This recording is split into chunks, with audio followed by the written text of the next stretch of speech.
Tama bang basihan ang kasiyahan ng pagiging number one? Kapag ikaw ang nanalo, ikaw ang napili, ikaw ang numero uno. Masasabi bang masaya ka na talaga?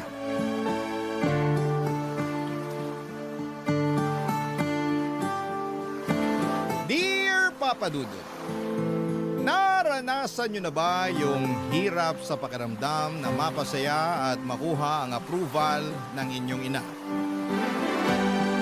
Ako mula pagkabata ay wala na akong ibang hiniling kundi ang mapasaya ang mama ko. At hindi ko alam kung bakit hanggang sa pagdadalaga ko ay hindi ko pa rin yon maibigay sa kanya. Ako nga pala si Noray, may mommy issues. At ibabahagi ko sa inyo kung saan ito nagsimula. Bata pala mga konong mahilig si mama na isali ako sa mga pageant kahit na ayoko. Kahit alam kong hindi naman ako nababagay dito. Wala naman akong magawa dahil una ay bata pa lamang ako noon. Sumusunod lamang ako sa kagustuhan niya. Sinusunod ko lamang kung ano ang gusto niyang sabihin ko sa entablado hanggang sa damit na isusuot ko. Naalala ko pa nga na 8 taong gulang ako nung una akong sinabak ni mama sa beauty pageant. Talagang nagrenta pa ito ng dilaw na ball gown at nagtawag pa ng baklang magtuturo sa akin kung paano sumayaw sa kantang Sex Bomb. Napagastos pa nga ng todo si mama sa nagturo ng sayaw sa akin dahil natagalan bago ko ma-pick up ang sayaw Papa Dudut. Pareho kasing kaliwang pa ako pero pinilit pa rin ni mama na sumayaw ako.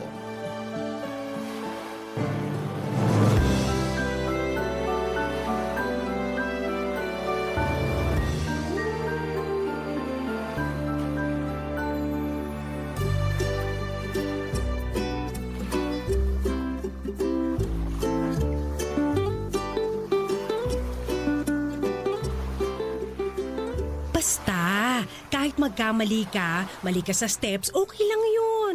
Basta itodo mo ang ngiti mo. Kinakabahan ako, Mama. Baka kasi puro mali ako eh. Okay lang yan. Nadadaan yan sa ngiti at saka lakas ng loob. Basta lagi mong tignan yung mga judge pag nagsasalita o sumasayaw ka. Judge po? Sila yung 3 mama na nakaupo sa harap ng entablado. Ituturo ko sila sa'yo sa mismong pageant para alam mo kung kanino ka magpapakitang gilas. E ano po bang gagawin nila? Nakaupo sila doon at manonood. Sila ang magdedesisyon kung sino ang panalo. Kaya anak, parang awa mo na. Gumastos na ako sa'yo ng todo, kaya galingan mo ha. E paano po kung meron mas magaling sa akin? Eh di higitan mo. Eh Mama, kasali si Kimberly sa pageant eh. Ang ganda-ganda kaya nun. Tsaka mayaman sila eh. Matatalo ako nun. Sus, makeup lang naman ang magpapaganda dun. Maputi lang yun. Huwag ka magpakabog sa Kimberly na yon. Mas maganda ba ako sa kanya, Mama? Mas may potensyal ka, Nonay. Natatakot ako, Mama. Baka hindi ako magustuhan ng mga judge. Magugustuhan ka. Basta sundin mo lang lahat ng gusto ko at saka andun lang ako sa likuran ng mga judge para turuan ka pag may nakalimutan kang step sa sayaw mo at para mapaalala ko sa'yo nang ngumiti ka. Parang nakakapagod naman po yung ngumiti, Mama. Sa pageant, hindi ka dapat mapagod ngumiti dahil yan ang unang mapapansin sa'yo. Mama, Ano yun? okay lang ba kung hindi ako manalo? Hindi. Hindi okay. Kailangan manalo ka. Kailangan ikaw ang number 1. Kung sakaling hindi number 1, Ma, okay lang ba? Hindi! Basta ang gusto ko number 1 ka. Yun lang. Hindi pwedeng number 2, o number 3, o Miss Congeniality, o Best in Costume. Dapat number 1 ka, okay? Noong sumapit ang araw ng pageant ay ramdam ko ang kaba sa mukha ni mama. Masyado itong naging hands-on sa akin, yung tipong pati yung pag-makeup sa akin ay nakikialam siya. Muntik na nga silang mag-away noon kung hindi lang sila inawat noong kumare ni mama. Tinignan ko ang mga kasamahan ko, preparado sila mula sa makeup at costume. May nagpa-practice pa nga na para sa talent portion nila. Ang gaganda nila at wala akong laban. Mas lalo tuloy akong kinabahan noon at nadoble yon nang sumampa na ako sa stage at dahil nga sa kaba ko ay nagkamali pa ako. Hindi nga rin ako nakatingin sa judges tulad ng sinabi ni Mama dahil sa sobrang nervyos.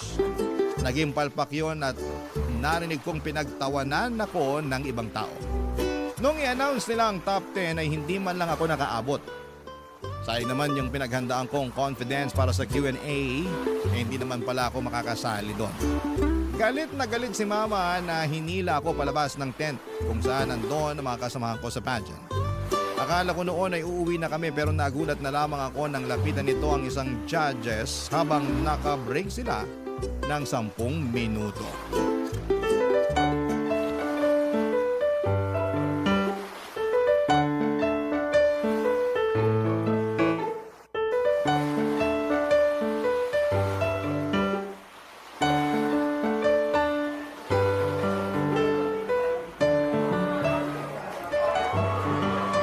Hoy, Ako po ba ang tinatawag nyo? meron pa bang pwedeng tawaging hoy dito na iba? Medyo bastos po ang dila natin, Mother. Okay ka lang? Hindi. Paano ako magiging okay? Pinatalo mong anak ko. Ano po? Maangan ka pa. Nasilip ko dyan sa score sheet mo na yung anak kong pinakamababa sa lahat. Sino po bang anak nyo? Kasi marami akong binigyan ng mababang scores. At teka, hindi ko naman kailangan mag-explain sa puntos ko na binigay ko sa mga candidates. Yung naka-blue na hangin blouse at naka-boots ng black? Yun yung anak ko. Yung sobrang glitter sa pisngi. Nung natama ng spotlight, pati kami nasilaw. Medyo bastos ka rin, no? Sino po bang nauna? Sino ka para husgahan ng anak ko? Mother, judge po ako sa pageant na to. Malamang kailangan ko siyang husgahan. Kaloka. Iba yung panghuhusga mo eh. May halong panlalait. Kung ayaw niyong malait ang anak niyo, di huwag niyong pudburan ng glitter sa pes. At ibagay niyo sa balat niya ipapasuot niyo. Saka ano ba, Mother? Puro peklat ang legs ng anak mo. Kahit dito sa malayo, nabilang ko eh. Aba talaga. Natalo ang anak niyo hindi dahil masyado ako mapanghusga. Kung hindi nagsasabi lang ako ng totoo. Hindi maganda ang anak niyo. Sobra ka na talaga, ha? Halika nga rito, bakla ka! Aray! Ang pangit-pangit mo! Nag-iskandalo noon si Mama at halos hindi sila maawat dahil talagang lumaban ng sabunutan si Mama doon sa baklang judge. Nahinto tuloy pansamantala ang pageant para ayusin ang gulo. Napunta silang pareho sa barangay hall at doon ay pilit na pinag-ayos. Mabuti na lamang at hindi nagdemanda ang baklang judge kay Mama dahil kung nagkataon ay dihado kami. Pagka-uwi namin ay hindi ako kinikibo ni Mama. Alam kong masama ang loob niya sa pagkakatalo ko. Pumasok na siya sa kwarto na hindi man lamang ako inasikaso para bihisan at ayusin ang mga ginamit ko sa pageant, Papa Dudut. Mag-isa ko na lamang na naghilamos at nagtanggal ng mga anek-anek sa ulo ko. Bago ako pumunta ng kwarto ay humarap muna ako sa salamin. Pinagmasdan ko ang sarili kong mabuti at tumango ako. Tama naman yung baklang judge. Hindi naman talaga ako maganda. Kaya ewan ko kay Mama kung bakit niya ako pinagpipilitan na sumali sa beauty pageant na yon. At sa iba pang mga sumunod na pageant, Papa Dudut. Barangay Love Stories. Barangay Love Stories. Hindi nawala ng pag-asa si Mama na mananalo ako balang araw sa mga pageant na sinasalihan ko. Pero lahat yon ay palpak. Lahat po yun ay talo. Ang pinakamataas lamang siguro na napanalunan ko ay ang best in costume at syempre ayaw makontento roon ni Mama dahil ang gusto niya ay number 1 ako. Ako dapat yung panalo. Hanggang sa pagdadalaga ko ay ganun pa rin ang nangyayari. Kung may mababalitaan itong pageant sa kung saan na ipaparegister niya ako, agad-agad kahit na hindi ko pa alam, Papa Dudut.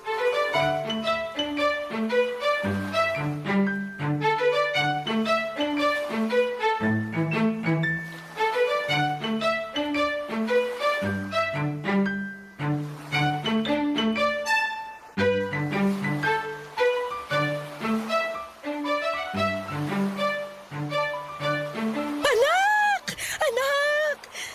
Oma, ang saya mo dyan ah. Masaya talaga. Hulaan mo kung bakit. Bumaba na ba ang bill natin sa kuryente? Hindi ka clown, huwag ka magpatawa ng ganyan. Eh ano nga po? Naibok ko na yung kakilala ni Tina na choreographer. Bali-balita kasi no sobrang galing nun. At saka nakakita ko ng magandang gown Para po saan, ma? sa pageant na sasalihan mo next month. Unang Sabado sa kabilang barangay. 3 months ago pa pala nung mai-register kita, nakalimutan ko lang sabihin. Kaibigan ko nung high school yung organizer, kaya naisingit ka kahit wala ng screening. Po? Eh bakit ngayon lang po niyo sinabi sa akin yan? Ano ba diferensya kung kahapon o ngayon ko sinabi? Sa dulo sasali ka pa rin naman. Eh ma, may NSTP ako tuwing Sabado eh. Sana in-inform niyo muna ako sa date ng pageant bago niyo ako sinali. Wala akong pakialam. Gabi naman ang pageant kaya hindi masasagasaan yung NSTP mo. 5 to 6 p.m. ang klase ko sa NSTP, ma. Alas 8 naman ang pageant. Anong problema doon? Ma, ayoko naman yung gipit masyado sa oras. Kaya yan! Magaling ang makeup artist na nakuha ko. Alam na niya ang gagawin sa mukha mo kaya hindi na mangangapayan sa ipapahid sa iyong kolorete. Pero ma kasi... Walang pero-pero, nonay, ha? Nakapag-advance na ako ng bayad sa magtuturo sa inong sayaw eh. Umayos ka dyan! Hindi ko pinupulot ang pera. Hindi sana, hindi niyo po muna ako sinali sa pageant na yan para hindi kayo gumastos. Sabi mo? Wala po, ma. Sabi ko sana makahabol ako sa pageant. Kailangan humabol ka talaga. Hindi pwedeng hindi. At siguruhin mong mananalo ka na this time. Eh paano kung bokeh pa rin? Hindi. Malakas ang pakiramdam ko na ito na yung unang panalo mo at magtutuloy-tuloy na to. Yan din naman yung sinabi niyo sa nakaraang sinalihan ko eh. Iba ngayon. Matindi ang vibrations ko. Iba eh. Teka, saan ka pupunta? Sa kwarto po. Anong gagawin mo? Magpa-practice na pong ngumiti, baka palpak na naman eh. Kung ngingiti ka kasi, huwag kita gilagid. Hindi pink ang gums mo, anak. Saktuhang ngiti lang, okay? At tulad nga po ng inaasahan ay natalo pa rin po ako sa pageant na yon. Mali na naman ang vibrations ni Mama na paulit-ulit niyang sinasabi. Hindi na naman ako number 1. Kahit bongga na ang naging pagsayaw ko with matching backup dancers pa, ay wala pa rin akong binatbat sa ibang mga kandidata na tanging ganda lamang ang nilatag. Doon po ako nagkulang. Aminado naman ako na hindi ako maganda lalo na noong nagdalaga ko. Kaya nga nagtataka rin ang lahat kung bakit ako sumasali pa rin, gayong alam ko naman sa sarili kong hindi pang beauty pageant ang mukha ko. Well, alam ko naman ang sagot doon. Maraming kakilala si Mama sa mga nag-o-organize na mga pageant na ito. Kaya ako napapasali kahit na wala ngang screening. Pasok agad. Brasuhan, ika nga. Kumbagay parang nagiging panggulo lamang ako o dagdag option sa mga papatalunin sa mga pageant na yon. Tuwing natatalo ako ay laging galit si Mama. Tuwing natatalo ito, ako ang pinag-iinitan niya at tuwing natatalo ako ay hindi niya ito tatanggapin. At laging sasabihin na luto daw ang laban.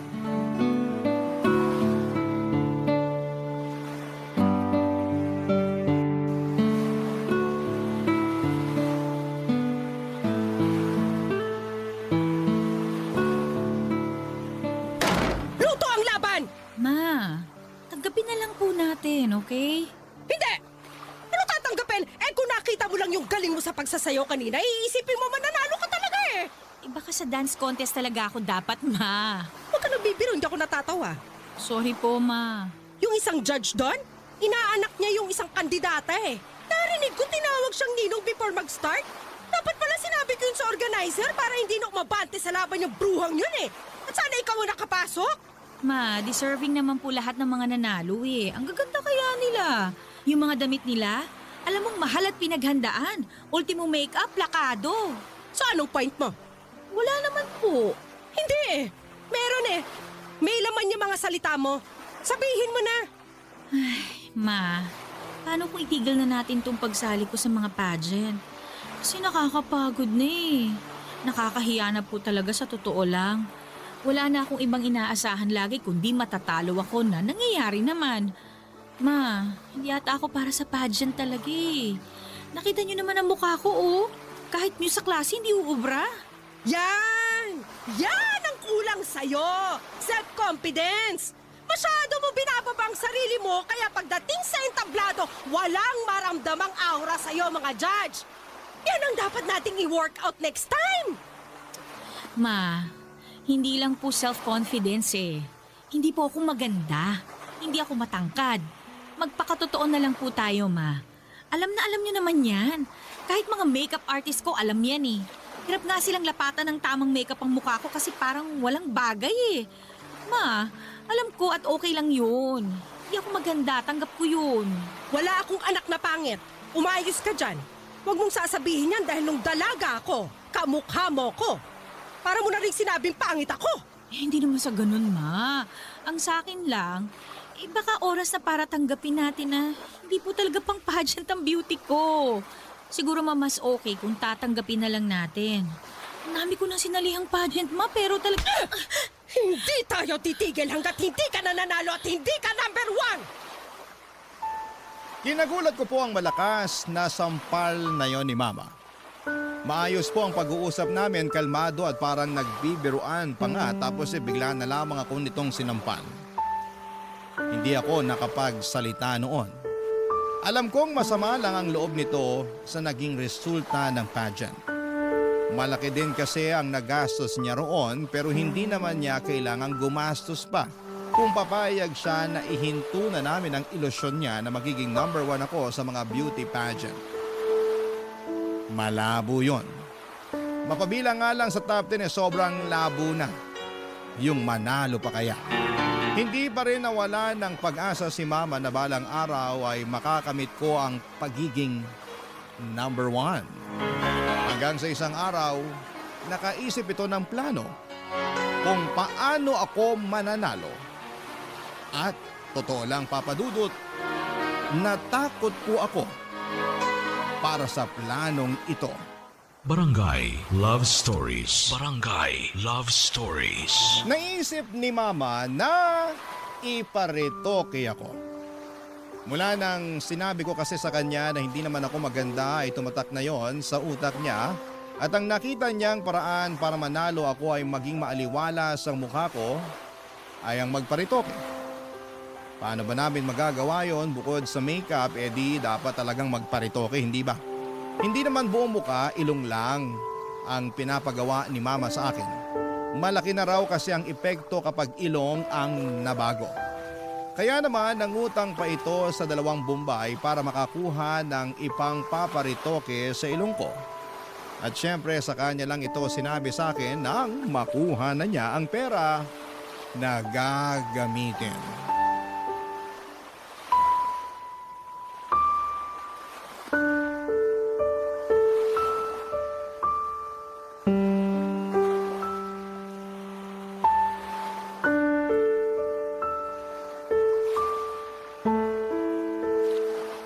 Ma, ayoko! Hindi pwedeng hindi. Takot ako magparitoke, Ma. May anesthesia naman. Pero, Ma... Walang pero-pero, nakautang na ako. Eh anong gagawin ko sa pera na to kung hindi ka naman pala magpaparetoke? Gamitin natin dito sa bahay. Hindi! Huwag mo akong turuan. Anak lang kita at susunod ka sa gusto ko. Magpaparetoke ka. Nakahanap na ako ng doktor na gagawa at balita ko, pulido yon. Ma naman. Di ba sabi mo, kaya hindi ka nananalo sa pageant dahil pangit ka? O ngayong may solusyon na, atras ka pa? Hindi lang naman po yung itsura ko, Ma eh. Ayoko na rin sumali sa mga pageant. Pagod na ako, Ma. Pagod?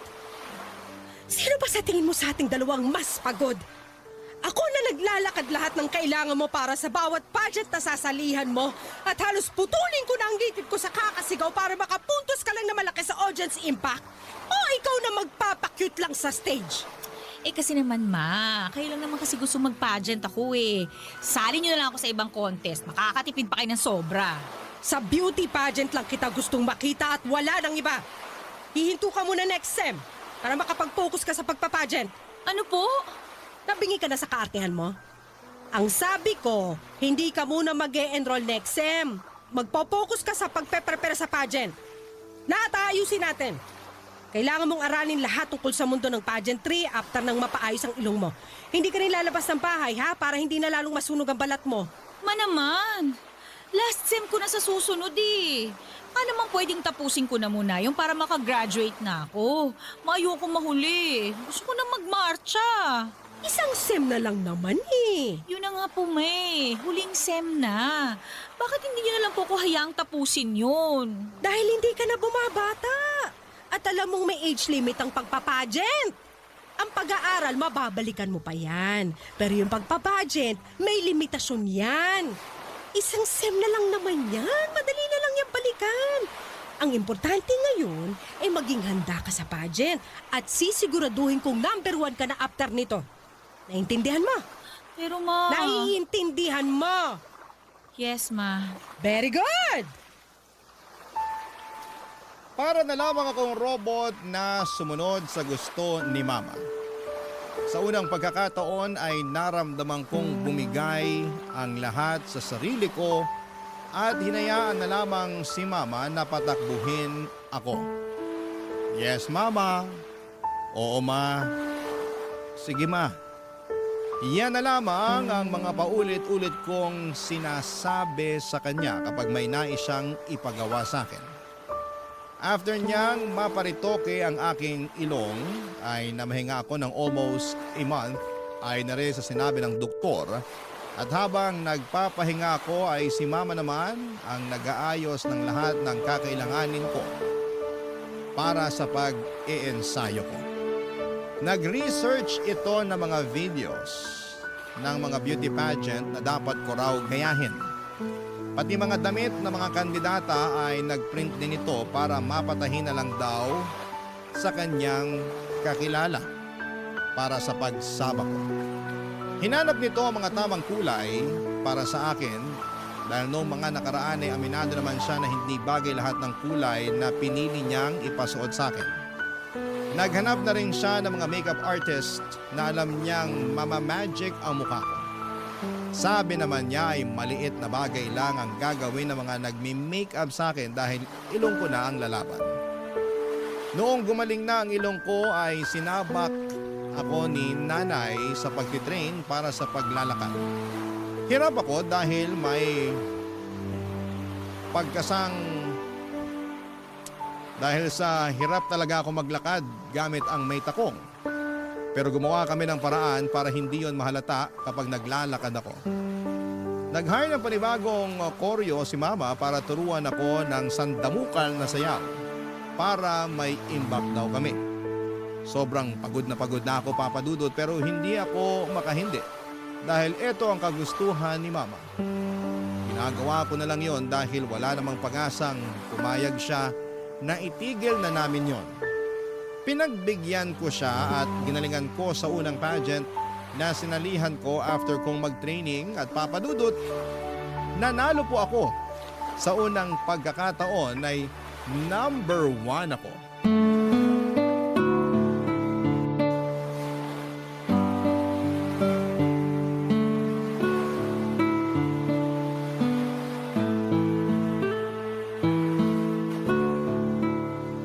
Congrats, anak! Nilampasan mo lahat ng kalaban! Nakita mo yung first runner-up? Halos pagwala nung in-announce na ikaw ang panalo? Ang bruha! In-expect pa talaga niya na siyang mananalo base dun sa suot niyang gown na pinagbuka siya naglalakad na pinya. Mauna na po ako sa kwarto. Maaga pa. Dito ka muna. Pag-usapan pa natin yung susunod mong gagawin sa next pageant mo. Naku anak, ito na yon. Tuloy-tuloy na ang pagiging number 1 mo. Number 1 ko o number 1 nyo? Anong sinasabi mo dyan? Hindi naman talaga para sa akin ang number 1 na yan, di ba? Para sa inyo yan eh. Mula pa lang sa simula, para sa inyo na talaga yan. Alam mo anak, pagod ka lang kaya... Yes, ma. Pagod na ako. Matagal na. Dati pa. Ano bang pinagpuputok ng butsi mo dyan? Nanalo ka na, di ba? Number 1 ka na, di ba?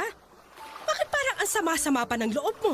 Masama ang loob ko kasi wala kang pakialam sa nararamdaman ko. Laging kayo. Kayo na lang yung nasusunod. Wala na akong boses para sabihin sa inyo na ayoko kasi pinipigilan niyo ako. Puro na lang kayo ang nasusunod. Paano naman ako, ma? Paano naman yung gusto ko? Di ba sabi mo gusto mo rin to? Gusto mong maging number 1? Kasi yun yung gusto niyo eh. Yun yung magpapasaya masaya sa inyo. At gusto nyo maging masaya kayo kasi kapag masaya kayo, doon ko lang nararamdaman na mahal ninyo ako. Na anak mo ako. Pwede ba?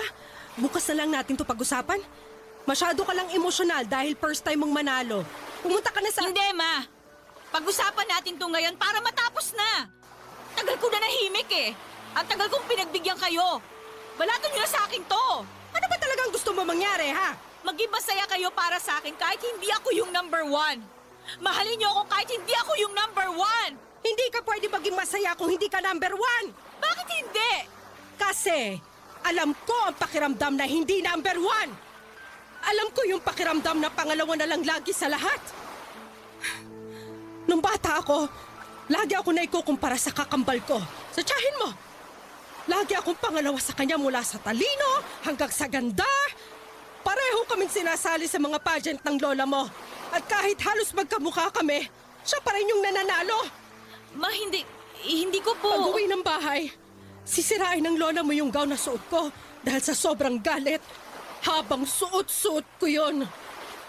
Hindi mo alam kung gaano kasakit yon sa balat habang hinihila sa'yo at hindi mo alam kung gaano kasakit na paulit-ulit na marinig sa mismong nanay mo na talunan ka. Pangalawa ka na lang lagi. Ma, At sa tatay mo, hindi pa pangalawa lang tayo? Pangalawang pamilya tayo dahil kabit ako? Kaya nung namatay siya, asan tayo? Handun tayo sa dulo at hindi tayo makalapit sa kabaong niya dahil Dahil pangalawa lang tayo. Ngayon mo sabihin sa akin, Nanay, masaya ba na maging pangalawa? hindi ko alam na ganyan po palang... Hindi mo alam dahil ayokong ipaalam. Dahil gusto ko hindi ka magaya sa akin na laging pangalawa na lang. Ayokong iparana sa'yo yung pakiramdam na talunan ka. Hayaan mong maputol na sa akin ang sumpa ng pagiging pangalawa. Ilaban mo ang sayo. Maging number one ka kung gusto mong maging masaya. Sorry, Ma.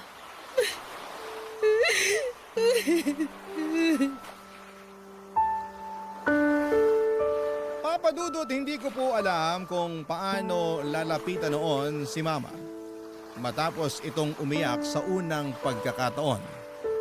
Ito ang unang beses na nakita kong nanghina siya at nakaramdam ako ng konsensya. Dahil ako ang dahilan noon, Papa Dudut. Hindi ko alam na ganito pala ang pinagdadaanan ni Mama kaya ganito ang trato nito sa akin. Kaya naman sa loob ng maraming taon ay paulit-ulit niyang dinidikit sa utak ko ang salitang number one. Dahil hindi siya kailanman naging masaya sa pagiging number two. Dahil para sa kanya, kapag pangalawa ka ay talo ka. Ayoko pa ring paniwalaan ang ganitong pag-iisip ni Mama dahil alam ko na pwede namang maging masaya kahit pangalawa ka lamang. Kahit natalo ka. Kahit na hindi ka mag-number one. Pero iba ang pinagdaanan ni Mama mula sa magulang at kapatid niya hanggang kay Papa. Lagi nga lang talaga siyang pangalawa at dahil doon ay nabawasan ang pagiging masaya niya. Pinaramdam sa kanya ng buong mundo na dahil pangalawa siya ay walang maiaabot sa kanya at nabawasan ang mga karapatan niya. Sa ngayon, Papa Dudut ay pinagpapatuloy ko ang pagpapageant at hindi pa rin para sa akin, kundi para kay Mama. Ginagawa ko na lamang yon para maging masaya siya at madalas nananalo na ako sa mga pageant at nakikita ko kung gaano siya lumundag sa saya. Kapag nangyayari yon at aaminin ko na nagiging masaya ako kapag ganon ang nakikita ko sa kanya. Kahit ayoko nang mag-pageant at kahit pagod na ako, Papa Dudut, basta makita ko lamang siyang masaya ay okay na ako. Hindi ko alam kung hanggang kailan ko maibibigay ang pagiging number one kay Mama. Pero sana sa ngayon ay maging sapat na yon para mahalin at tanggapin niya ako. Maraming salamat, Papa Dudut, ang inyong kapuso at kabarangay, Nonay. Anong say mo sa Barangay Love Stories na ito? Pagkwentuhan natin sa comment section yan. ang mga kwento ng pag-ibig, kwento ng buhay at kwento ng pag-asa dito sa Barangay Love Stories.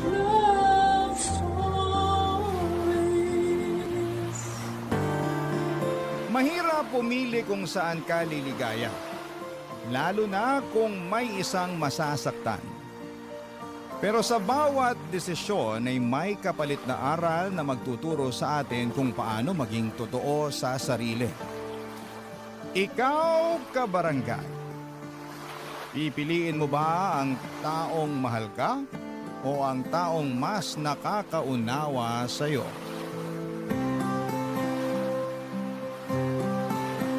Dear Papa Dudut, may mga pagkakataon na sinusubok ng tadhana yung relasyon na meron tayo. May biglang darating sa buhay natin na magpapagulo ng isipan at nararamdaman natin.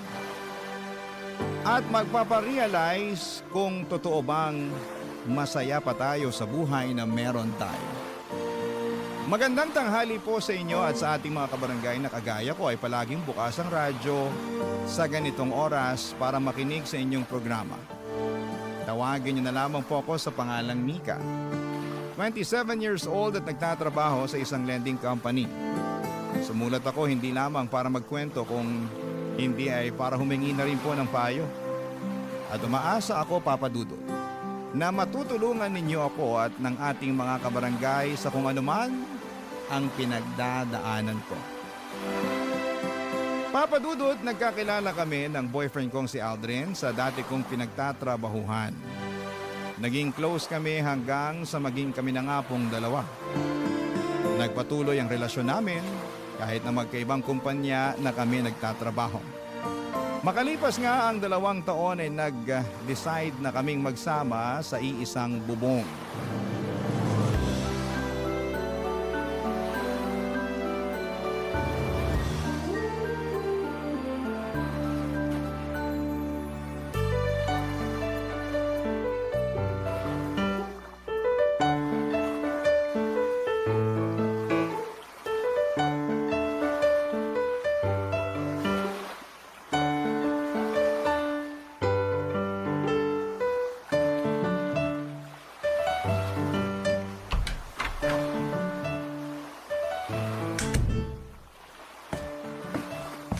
Han, nakauwi ka na pala. Oo. Ay, sa wakas. Nakauwi na rin dito sa apartment. Teka, bago tong sofa set dito sa sala. Ay, teka lang ha. Maglalabas ako ng juice at empanada. Sige lang, Han. Makaupo na nga muna dito sa sofa. Uy, lambot naman ito.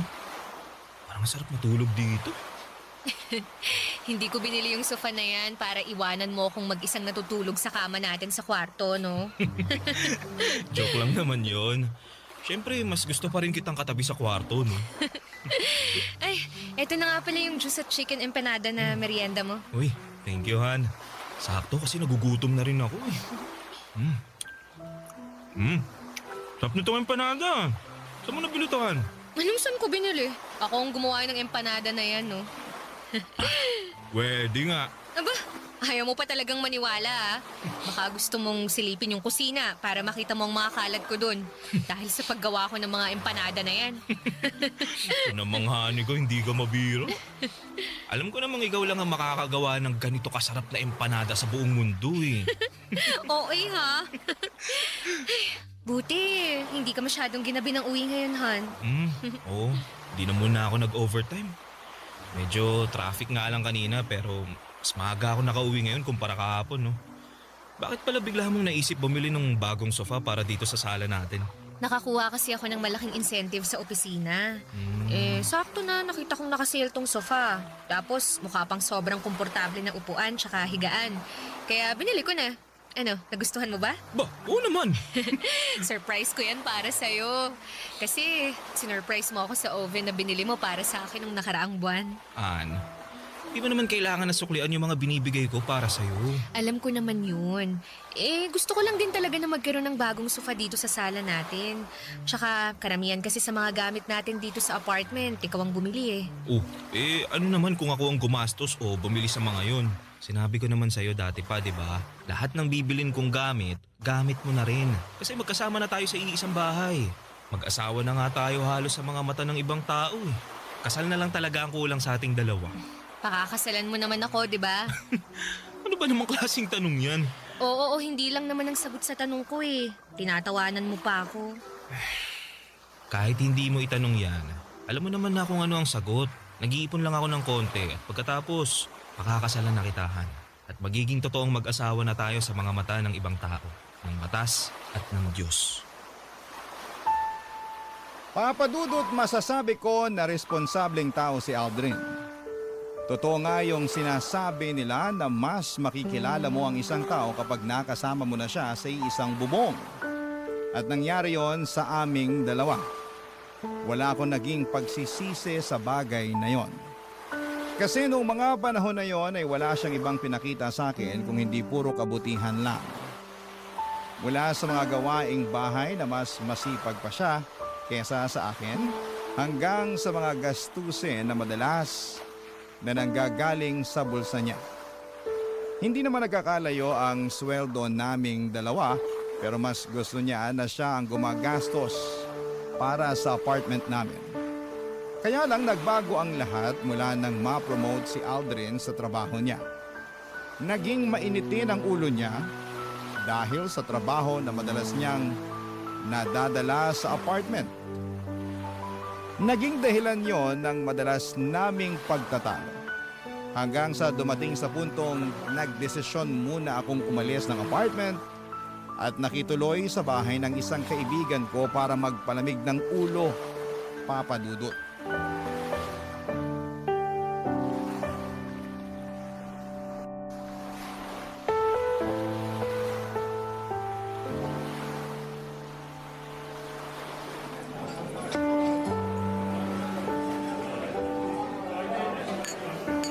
Alak pa, Mika! Ito pa, oh! Teka, Jenny, awat muna. Ang dami ko na yatang nainom eh. Eh ano naman kung maparami ka ng inom ngayong gabi? Alam mo namang mabilis akong malasing, di ba? Ayun na nga ang maganda, Mika. Kapag nalasing ka, makakalimutan mo na yung Aldrin na yun. Uy, grabe ka naman. Hindi ko naman siya gustong kalimutan eh. Kung hindi, eh bakit bigla kang nagyaya na gumimik at magpakalunod tayo sa alak ngayong gabi? Eh, gusto ko lang nakalimutan yung stress sa relasyon naming dalawa. Pero, hindi naman ibig sabihin na gusto ko na siyang kalimutan o kung ano pa man. Nagpapalamig lang ako ng ulo para hindi kami parehas sumabog ni Aldrin kapag nagkita at nag-usap ulit kami. Ganun na din yun. Sinasabi ko sa'yo, sa hiwalayan din matutuloy ang relasyon yung dalawa. Bakit parang minamanifest mo na maghihiwalay kami ni Aldrin? Hindi sa ganun, Mika. Nakikita ko lang talaga na hindi na kayo magkakaayos pang dalawa. Bakit mo naman nasabi yan? Naalala ko lang kasi yung madalas mong ikwento noon na medyo nawawalan ka na ng gana sa relasyon niyo. Nabisi kasi siya masyado sa trabaho niya, tsaka nawala na halos ng oras para sa akin. Alam mo naman kung gaano ako kaklingi na tao, di ba? At gusto ko na palaging may oras sa akin yung boyfriend ko. Magkasama nga kami sa bahay pero halos hindi ko na siya nararamdaman. Bakit hindi mo pa siya hiwalayan? Eh, kung may problema ka na pala sa kanya. Hindi naman ganun kadali yun eh. Lalo na at nagsasama na kami sa iisang bahay. Tsaka wala pa naman talaga yan sa isip ko. Sa ngayon, gusto ko lang talagang magpalamig ng ulo. Kaya umalis muna ako sa apartment namin. Para kapag nag-usap na ulit kami ni Aldrin, mas maayos na tsaka wala nang sigawan. Okay, sige. Ikaw ang bahala. Pero Mika, alam mo, may napansin ako. Ano naman yun? You know, yung pogi dun sa kabilang table. Kanina pa tingin ang tingin sa'yo. Ha? Baka naman hindi ako yung tinitingnan niya. Naku, sure ako, 100%. Malapit ka na nga matunaw sa kakatitig niya sa'yo. Masyado ka lang malisyosa kaya kung ano-anong napapansin mo. Alam mo, mabuti pa... Mika! Ano? Kakagulat ka naman. Bigla-bigla ka nalang tumitili halos dyan. Papalapit na si Pogi dito sa table natin! Hi girls.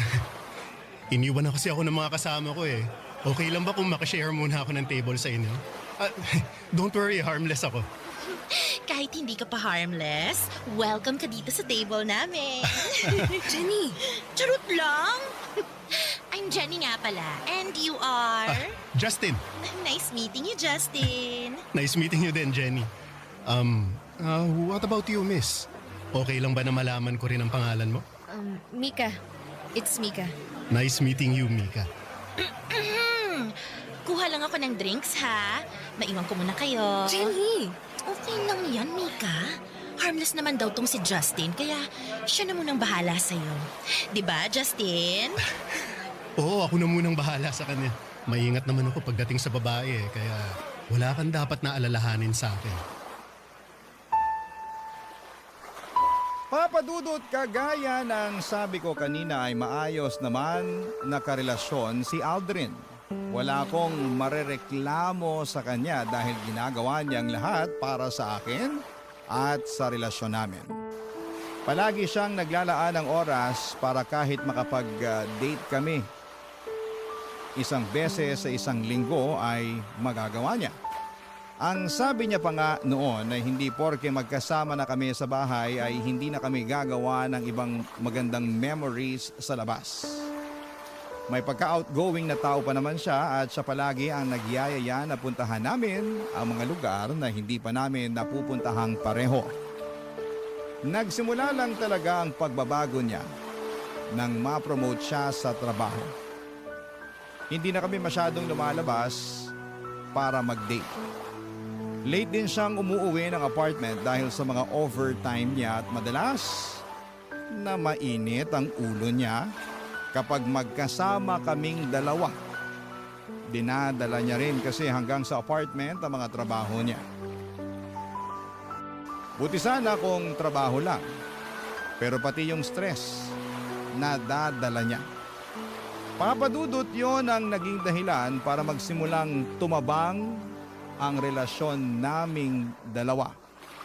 Bagay na kinakalungkot ko, Papadudot. Barangay Love Stories. Barangay Love Stories. Papadudot, madali talaga akong malasing. Pero hindi ako mabilis maging komportable sa isang tao. Pero nang gabi na nakilala ko si Justin ay parang may kakaiba sa kanya. Na dahilan para maging magaan ang loob ko habang magkausap kaming dalawa. Kaya hindi ko napansin na napaparami na talaga ang inom ko ng alak noon.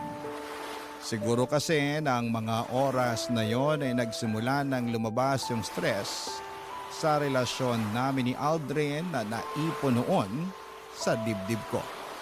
Hindi ko nga napansin na umiiyak na pala ako habang nagkukwento kay Justin.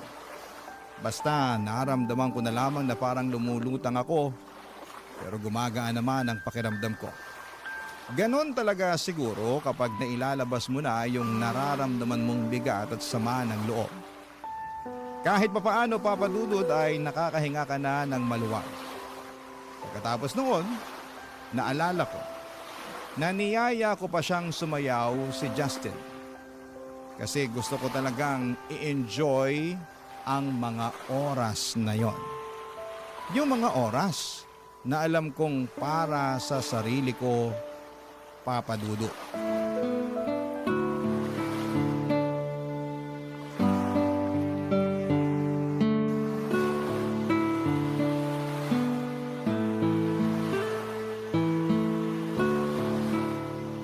Grabe. Sobrang sakit ng ulo ko. Ano bang ginawa ko kagabi at ganito kasakit ng ulo ko? Teka, nasan ako? Bakit wala akong damit at kumot lang ang nakabalot sa katawan ko? Nasaan ang bag ko? Nasaan ang cellphone ko? Oh, mabuti naman at gising ka na, Mika. Ikaw? Anong nangyari kagabi? Wala kang naaalala sa nangyari kagabi? Magtatanong ba ako kung may naaalala ko? Nasaan ba ako? Nandito ka sa kondo ko. Kondo mo? Bakit mo ako dinala rito? Mika, relax. Mabuti pa kumain ka muna. Eto, may dala akong tray ng pagkain, kape at gamot para sa'yo. Sigurado kasi ako na masakit ang ulo mo dahil sa hangover. Sabihin mo nga sa akin, bakit mo ako dinala dito at anong ginawa mo sa akin? Ha? Ilalagay ko muna tong tray ng pagkain dito sa lamesa, ha? Okay. Bago mo ako pag-isipan ng masama, gusto ko lang sabihin sa'yo na kusa kang sumama sa akin dito. Ako? Kusang sumama sa'yo dito sa kondo mo? Oo, kahit tawagan mo pa yung kaibigan mong si Jenny. Nagaya na nga siyang umuwi kayo kagabi, kaya lang ang sabi mo, gusto mo pang uminom ng alak kasama ko. Sinabi ko yun. Oo, kaya inihabilin ka na lang niya sa akin. Pagkatapos, nung sobrang lasing ka na talaga at halos hindi ka na makatayo, hiningi ko na sa'yo ang address mo para maihatid na kita pa uwi sa inyo. Kung totoo yung sinasabi mo, bakit nandito ako ngayon sa kondo mo? Eh kasi ang sabi mo, ayaw mong umuwi sa bahay ng kaibigan mo. At ayaw mo rin naman na ihatid kita sa apartment yun ng boyfriend mo. Tapos tinanong kita kung saan mo gustong magpahinga. Ang sabi mo, dalhin na lang kita sa place ko. Kaya dinala mo ako dito para masamantala mo ang kalasingan ko, ha? Mika, ikaw ang unang humalik sa akin pagpasok pa lang natin ng kondo ko. Wala akong balak na masama sa'yo. Ang gusto ko lang makapagpahinga ka saglit dito sa place ko hanggang sa maging okay ka na. Kaya lang, naging mapusok ka, Mika. Hinalikan mo ako at pagkatapos, sinimulan mo na. Alam mo, tama na. Ayoko nang marinig yung tungkol sa mga yan. Kailangan ko na rin umalis. Nasaan ba yung mga gamit ko? Nandito sa may upuan. Inayos at tinupi ko na nga kasi kung saan-saan mo na lang hinagis yung mga yan kagabi. Justin, pwede bang lumabas ka muna para makapagbihis na ako? Kung okay lang naman sa'yo. Oo naman, ayos lang. Iwan muna kita dito para makapag-ayos ka na ng sarili mo. Pero inumin mo na rin yung gamot na nandyan sa tray para mawala ka agad yung sakit ng ulo mo, ha? Papa Dudut, hindi ako makapaniwala sa nagawa ko ng gabi na yon. Ang gusto ko lang naman ay magwalwal saglit, magpakalunod sa alak at makalimot sa stress sa relasyon namin ni Aldrin. Pero wala sa plano ko ang makipagkilala at mas lalong makipag one night sa ibang lalaki. Kaya naman sobrang gulong-gulo talaga ng isipan ko ng mga oras na yon. Nang makaalis ako ng kondo ni Justin ay tinawagan ko kaagad si Jenny at kinumpirman niya na totoo ang mga sinabi ni Justin. Ilang beses daw akong niyaya ni Jenny na umuwi na kami pero ayaw ko pa daw. Kaya iniwan na niya ako kay Justin. Doon ko rin nagsimulang maalala ang ilan sa mga parte ng kwento ni Justin. Na ako talaga ang humalik sa kanya at naging mapusok ng gabi na yon.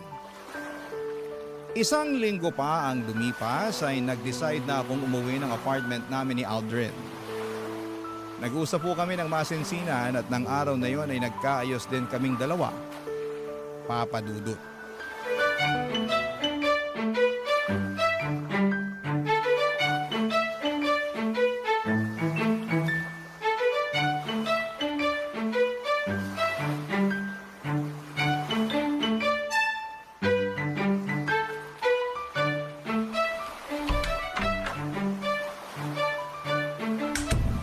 Oh, Han! Nang aga mo namang nakauwi. Nauna ka pa sa akin ngayon dito sa apartment. Natapos ko kasi ng maaga ang trabaho ko kanina eh. Adobo ba yung naaamoy ko? Oh, niluto ko yung paborito mong chicken pork adobo. Ay, wow! Talaga? Namiss ko yan, ha? Sakto nga ang uwi mo kasi kakatapos ko lang ding magluto eh. Upo ka na dito para makakain na tayo. Sige. Ito na ang paborito mong chicken pork adobo. Yun, oh. Paglalagay na kita sa plato mo ah. Sige. Yan. Tikman mo na Han. Sige, Han.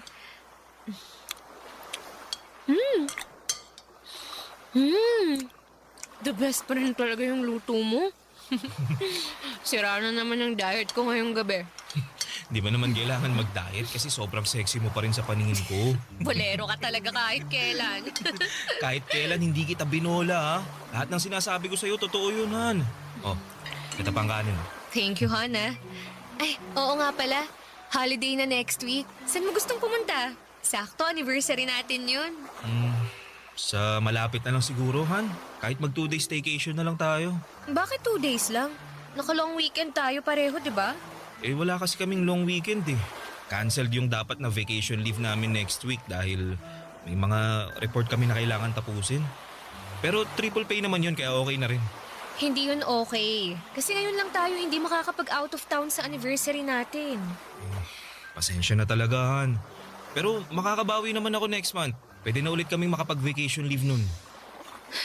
Sana nga. O siya, kain na lang tayo. Baka mawalan pa ng lasa tong niluto mong adobo.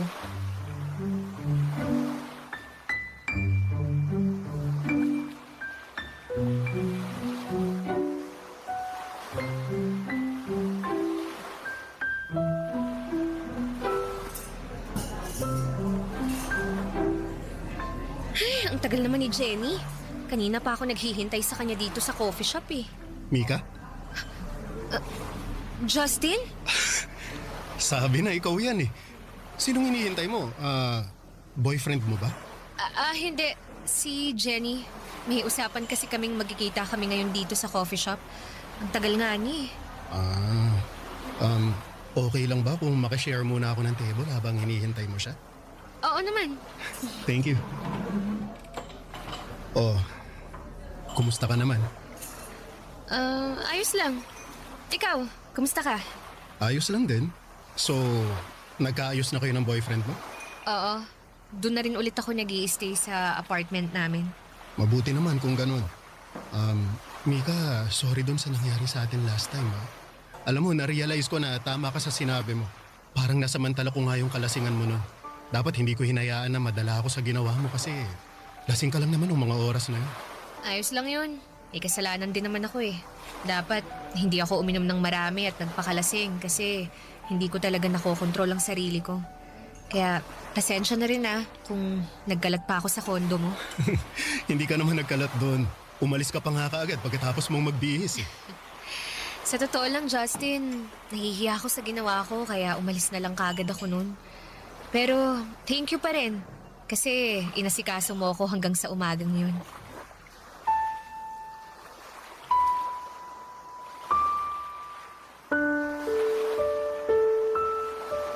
Papadudot naramdaman ko ulit sa gaan sa pakiramdam ko ang naidulot ng pag-uusap namin ni Justin ng mga oras na yon.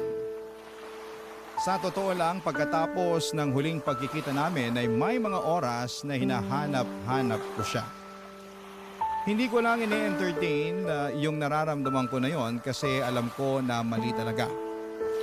Pero sa muling pagkikita naming dalawa ay parang bumalik lahat ng pananabik na nararamdaman ko para sa kanya. Sakto pa na hindi ako sinipot ni Jenny ng araw na yon kaya mas mahaba ang naging oras ng pag-uusap namin ni Justin. Marami kaming napagkwentuhan kasama na ang tungkol sa relasyon namin ni Aldrin. Naalala niya raw kasi yung iako ng gabi na magkasama kaming dalawa. Nararamdaman niya raw ang pagod at stress ko ng mga oras na yon. Akala nga daw niya ay tuluyan na akong makikipaghiwalay kay Aldrin. Pero sinabi ko na ayoko na ring basta tapusin ang ilang taon na relasyon naming dalawa, Papa Dudut. Barangay Love Stories. Barangay Love Stories. Papa Dudut, naging madalas ang pagkikita at pag-uusap namin ni Justin noon. Hindi na lang tungkol sa relasyon namin ni Aldrin ang mga topic naming dalawa. Mga random topic na minsan nga ay wala ng kwenta pero pinag-uusapan pa rin namin. Nang mga panahon na yon ay naging mas busy naman si Aldrin sa trabaho. Kaya mas madalas ko pang ang kausap si Justin. Mas marami akong oras sa kanya kahit si Aldrin ang kasama ko sa bahay. Minsan nga ay pinupuntahan pa ako ni Justin sa opisina. Niyayaya niya akong magkape bago ako umuwi. Sa kanya ko naman nakukwento ang mga stress ko sa trabaho.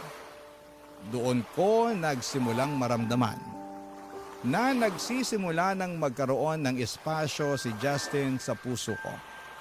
Sa maniwala kayo at sa hindi ay sobrang pinipigilan ko po yun. Kaya lang kasi nagsimula ng maibigay sa akin ni Justin ang mga bagay na hindi na ibibigay sa akin ni Aldrin noon. Ang atensyon, ang pag-aalaga, at oras niya, Papa Dudut. Napag-date din ulit tayo, Han. Oo nga eh. Akala ko hindi ka na magkakaroon ng oras ulit para sa akin. Sabi ko naman sa'yo, babawi ako. Bumibelo lang talaga ako. Naiintindihan ko naman kasi mag-iisang taon ka palang halos sa bagong posisyon mo sa opisina. Salamat sa pag-intindi palagi sa akin, Han, ha. Alam ko na ikaw yung pinaka nahirapan kasi madalas sinasalo mo yung init ng ulo ko eh. Pero sana wag mong kalimutan na ginagawa ko lahat to para sa future nating dalawa, ha. Konti na lang. Pwede na nating malipatan yung hinuhulugan kong bahay. Tsaka makakakuha na rin tayo ng kotse kaya masusundo at maihatid na rin kita sa trabaho mo. Sabi ko naman sa'yo, tutulungan na kita sa pagbabayad sa mga yan. Para hindi ka na nahihirapang mag-budget. Hindi na kailangan kasi kaya ko namang hulugan lahat eh. Mas kailangan ko na lawakan mo yung pag-unawa mo sa akin. Sa mga ginagawa ko sa trabaho ko, mas kailangan kita sa tabi ko. Kahit kailan, hindi ako nawala sa tabi mo, Han. Alam ko, kaya malaki yung pasasalamat ko sa'yo kasi hindi ka napagod sa akin. Kaya nga gusto ko sana na ibigay sa'yo to. Anong laman ng maliit na kahon na yan? Buksan mo para malaman mo. Sige. Han, para saan ang singsing na to? Han, gusto ko magsimula tayo ulit. But this time, gusto ko ibang level naman. Mika, will you marry me? Oo. Siyempre, oo. I will. I will marry you, Aldrin.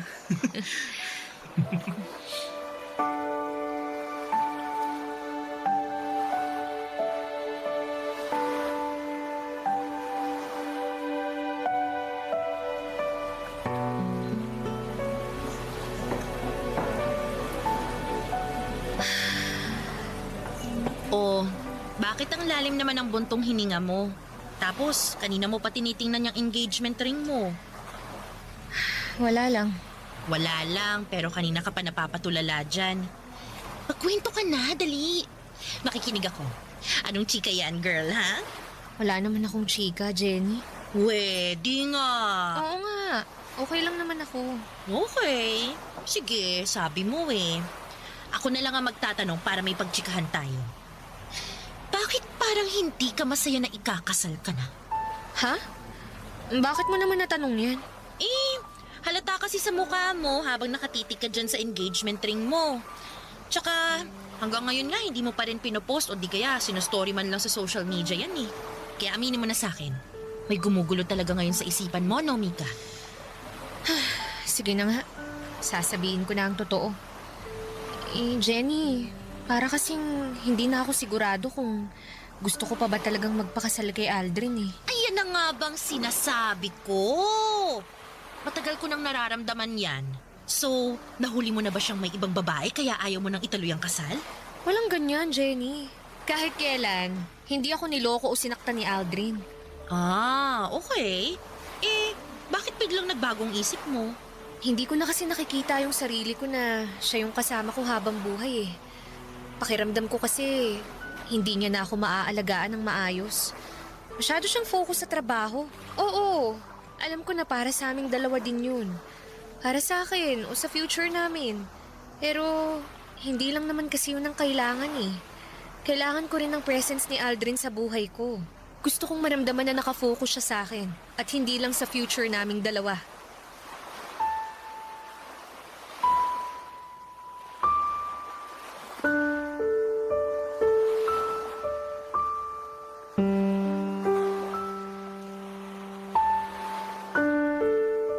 Papadudod sa ilang taon na relasyon namin ni Aldrin ay never siyang gumawa ng kahit na anong bagay para masaktan ako. Naging faithful siya sa akin kaya lang nang mas makilala ko siya. Na-realize ko na marami din pala kaming pagkakaiba. May mga katangian siya na hindi ko alam kung gugustuhin ko bang makasama sa panghabang buhay. Dumagdag pa ang presence ni Justin sa buhay ko. Si Justin na mas nabibigay ang oras na hinahanap ko mula kay Aldrin. Pero mula nang tanggapin ko ang alok na pagpapakasal ni Aldrin sa akin ay naisipan ko na kailangan ko nang itama ang lahat sa buhay ko. Hindi pwede na magpatuloy pa ang kung anuman ang nararamdaman ko para kay Justin. Ayaw ko nang patuloy na magkasala sa relasyon namin ni Aldrin. Kaya naman nag-decide ako na simulan ng iwasan si Justin, Papa Dudut.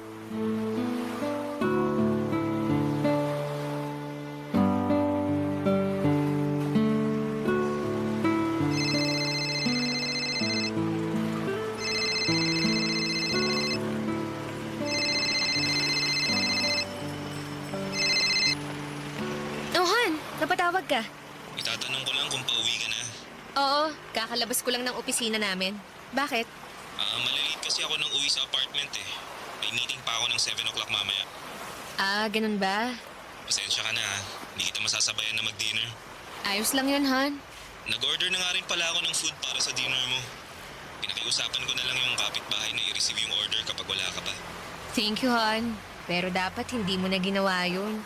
Pwede naman akong bumili ng pagkain bago ako umuwi eh. Pambawi ko man lang kasi ang sabi ko, sabay tayo magdi-dinner ngayon, di ba? Han, kailangan ko na rin bumalik sa loob ha. Tatawagan na lang ulit kita mamaya. Bye. I love you. Sige, Han. I love... Huh? Binaba na pala niya. Ay, makapunta na nga sa may waiting shed para makasakay na ako ng taxi. Mika, Justin, anong ginagawa mo rito? Wala naman tayong usapan na magkikita tayo ngayon eh. wala nga pero gusto kasi kitang makita kaya pinuntahan kita dito. Bakit? May problema ba? Kung meron, tinext mo na lang sana ako kaya tinawagan mo na lang ako. Mika, bakit mo ba ako iniiwasan? Ha? Saan naman galing yan? Hindi kita iniiwasan, Justin. Kung hindi, bakit hindi mo na sinasagot ang mga text o tawag ko? Naging busy lang ako sa trabaho. Yun lang yun. Mika, may problema ba tayo? Ano bang sinasabi mo? Wala naman tayong problema, Justin. At wala tayong dapat na maging problema. Talaga? Wala? Wala kang gustong sabihin? Hindi mo ipapaliwanag kung bakit mo ako iniiwasan? Sa ibang araw na lang tayo mag-usap. Kailangan ko nang umuwi. Mika, sandali. Bitiwan mo nga ako! Mag-usap nga kasi muna tayo. Huwag mo akong talikuran. Mahirap pa talagang intindihin na wala tayong dapat na pag-usapan, Justin. Gusto kita at alam kong gusto mo rin ako kaya mo ako iniiwasan. Justin, ikakasal na ako. Alam ko, sinabi sa akin ni Jenny. Pero hindi mo naman na siya mahal, di ba? Mika, aminin mo na yung totoo. Gusto mo na rin ako at ayaw mo nang magpakasal kay Aldrin. Gusto mong malaman yung totoo? Sige, aaminin ko na. Nalilito na ako sa nararamdaman ko ngayon. Litong-lito na ako kasi pakiramdam ko, may nararamdaman na ako sa iyo, Justin. Ayun naman pala eh. Bakit hindi mo na lang hiwalayan si Aldrin? Hindi ganun kadali yun. Bakit nga? Ako naman na yung gusto mo, di ba? Kaya iwanan mo na yung lalaking yon, Mika. Iwanan mo na siya para sa akin. Gulong-gulo ang isipan ko noon, Papa Dudut. Pero syempre, hindi ko hiniwalayan ang boyfriend ko. Ayokong basta na lamang itapon yung ilang taon ng relasyon naming dalawa.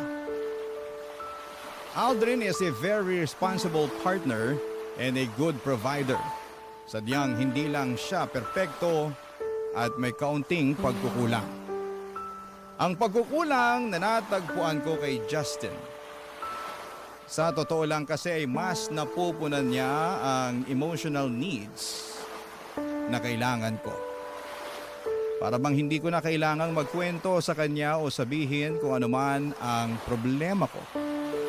Nababasa na kaagad niya kung ano ang nasa isipan at nararamdaman ko. Kaya nga mabilis na nahulog ang loob ko sa kanya. Kasi nakita ko na mas naiintindihan niya. Papadudod hanggang ngayon ay naguguluhan pa rin po ako. Patuloy si Aldrin sa pagpaplano ng kasal naming dalawa at si Justin naman ay patuloy din na naghihintay at umaasa na hiwalayan ko na si Aldrin para sa kanya. Ayokong gumawa ng desisyon na sobra kong pagsisisihan sa bandang huli.